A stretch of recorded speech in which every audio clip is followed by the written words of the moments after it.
Hammaga bugungi anime Jahannam jannati nomli anime.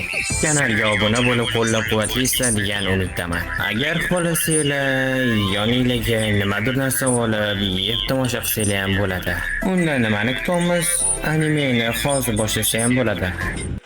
Anime boshida bir insonni kallasini olishayotganini ko'rsatishadi. Lekin uni bo'yniga umuman qilich o'tmaydi. Aslida bu odamning ismi Gabimaru va u anchadan beri insonlarni o'ldirib keladi. U o'limga mahkum qilingan qotil shinobilardan bittasi bo'lgani uchun uni yoqib o'ldirishga ham harakat qilib ko'rsatadi. Gabimaruni yashashga qiziqish qolmagan edi, lekin baribir olov uni o'ldirishga yordam bermagan edi. Sagirin ismli qizga Gabimaruni o'rganish buyurildi. Gabimaruning yoshligida uni ota-onasini o'ldirib oqsoqol bo'lib qolgan ekan. Va uni hissiyotsiz va juda ham kuchli qilib tarbiyalagan. Keyingi azobli o'ldirishlardan bittasi uni ikkita oyog'iga ikkita buqani arqon bilan boylab, buqalarni ikkita tarafga qarab tortishadi. O'shanda odamning oyog'i bunga bardosh bera olmaydi. Lekin Gabimaru ikkita oyog'ini o'ziga tortib, ikkala buqani ham kuchsiz qilib qo'ydi. Sagirin buni ko'rib hayron qoldi. "Sen axir o'lmoqchimasmiding? Nega unaqa ish qilyapsan?" deb aytdi. Gabimaruning ichi bo'yicha oqsoqolli eng yaxshi shinobulardan bo'lgani uchun u o'zini qizi bilan Gabimaruni unashtirib qo'ygan ekan. Keyin u qiz Gabimaruga oddiy insonlardek yashashi va qanaqadir g'alati qoidalarni aytib bergan ekan. Keyin u "Bunaqa hayot menga kerak emas, iltimos oqsoqol, men bu qishloqdan ketishimga ruxsat bering" deb aytgan ekan. Shu joyda Gabimaruni aldab qotilga chiqarib yuborishdi. To'g'ri, u o'zi boshidan ham qotil bo'lgan, lekin ko'ngli bo'sh qora soqol uni mashtaqa ahvolga solgan. Gabimaruning asl laqabi bu hissiyotsiz Gabimaru. O'ldirishchi oxirgi usulida uni ustidan qaynab turgan ham yonib turgan yog'ni quyishdi. Gabimaru bundan dahshatga tushdi, lekin o'zi umuman o'lgani yo'q. Oxirida uni o'ldirgani Sagirinni o'zi harakat qiladi. To'g'ri, Sagirin anchadan beri insonlarning kallasini bitta zarbada olib tashlagan. Gabimaru rostdan ham o'lishni xohlashini aytgan edi, lekin u rostdan haqiqiy o'limni his qilgandan keyin u ham kurashishga harakat qildi. Keyin u rostdan ham haqiqatni esladi. U aslida xotinini yaxshi ko'rgan ekan. Shu sababdan shinobilikka tashlab oddiy hayot kechirishni o'ylagan ekan. U endi bundan buyog'iga oddiy hayot kechira olmayman deb o'ylagandi, lekin buni iloji bor ekan. Bir kuni insonlar juda ham go'zal joyiga topishgan ekan. Buni xuddi jannatga o'xshatishgan. Bu joy qanchalik darajada chiroyli ko'rinsa ham, bitta odam o'tdan qaytib kelayotgan paytda hamma yog'i gulga o'ralib ketgan, ya'ni xuddi bir gulli nimadir chaqolgan. Agar Gabimaru o'sha joyga borib, butun umr bemalol yasha oladigan bir elixirni topib kelsa, o'shandagina uni hamma qilgan gunohlari kechirilarkan. O'shandagina hech qanaqa hech kimni o'ldirmasdan bemalol xotini bilan oddiy insonlardek yasha olardi. Buni eshitib u rozi bo'ldi. Ertasi kuni deyarli 40 taga yetadigan jinoyatchilar bitta joyga yig'ildi va hammaga afv etilish uchun nima qilish kerakligini tushuntirishdi. Lekin buni biz bilganimizdek yomon tomonlari ham bor edi. Ammo u joyga borish uchun kemada borish kerak. Kemada borish uchun odamlar soni bor yo'g'i 10 ta dona bo'lish kerak. Ya'ni jinoyatchilar soni faqatgina 10 ta dona. Bundan kimsa bo'lardiki, ular odamlarni o'lishini xohlashyapti. Ya'ni dajib bo'tda ham tirik qololmagan odam u joyda qanaqa tirik qolardi?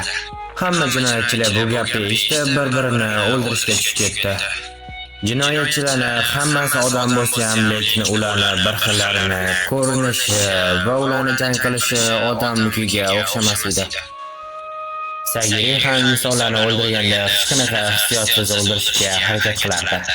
Lekin ularni o'ldirganda xuddi bir qilichi borgan sari og'irlashgandek va u jasadlar uni yonida bo'lgandek his qilardi. Gabimaru hozircha shunaqa jinoyatchini o'ldirmadi va buni uyushtirganlarning yoniga borib odamlarni o'ldirish yaxshi emas, bu shartmi o'zi deb aytdi. U odam agar afv etilishni xohlamasa, bemalol shu o'lib ketishi mumkin deb aytdi. U hozirda hech kim o'ldirishni xohlamagan edi, lekin buni qilmaslikning ham iloji bo'lmas ekan. Shuning uchun Gabimaru oldidan chiqqan hammani ketma-ketdan o'ldirishni boshladi. Albatta oxirida 9 ta odam qolmaguncha. Hamma buni ko'rib Gabimaruni rostdan ham haqiqiy vahshiy maxluq deb atadi. Bundan keyin nihoyat ular o'sha sirli orolga yetib kelishdi. Boya esingizda bo'lsa, oqsoqol haqida gapirgan edim. U aslida umuman o'lmas ekan. Bu narsadan aniq bilishimiz mumkinki, rostdan ham hayot elishida mavjud. Hamma jinoyatchi va ularga qaraydigan insonlar bo'linib ketishdi. Gabimaru ingina qo'lga yetgan paytda Sagirining qo'lini siraza boylash kerak, bu man etilganini debdi. U Sagirining gapini eshitgandan keyin bunga majbur bo'ldi. Keyin birdaniga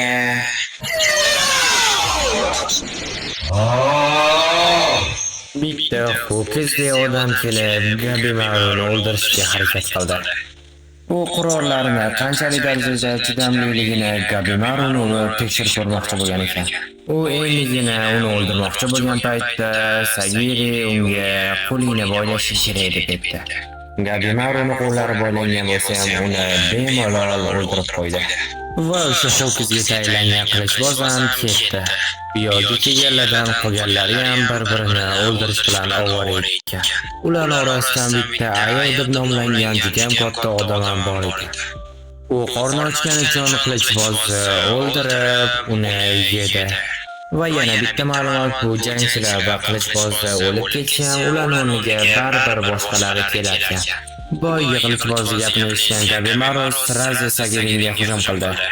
Gabimaruning ota-onasini oqsoqol o'ldirgan ekan. Uning ota-onasi bu joydan ketmoqchi bo'lgan paytida keyin uni aytishi bo'yicha hech qachon hissiyotlaringga ishonma, shunchaki insonlarni o'ldir. U aslida bemalol u bilan jang qila olardi, lekin negadir uni o'ldirgisi kelmayapti turuvdi. Gabimaru o'ldirishiga sal qolgan paytda nimagadir u ikkilanibdi. Gabimaru uni hech qanday hissiyotsiz o'ldirishga harakat qildi. U endi o'ldirmoqchi bo'lgan paytda nimagadir uni umuman o'ldira olmasdan yig'lavordi. Uni gaplari bo'lsa, men nima endi bundan buyog'iga hech kimni o'ldira olmaymanmi, nahotki endi zaif bo'lsam.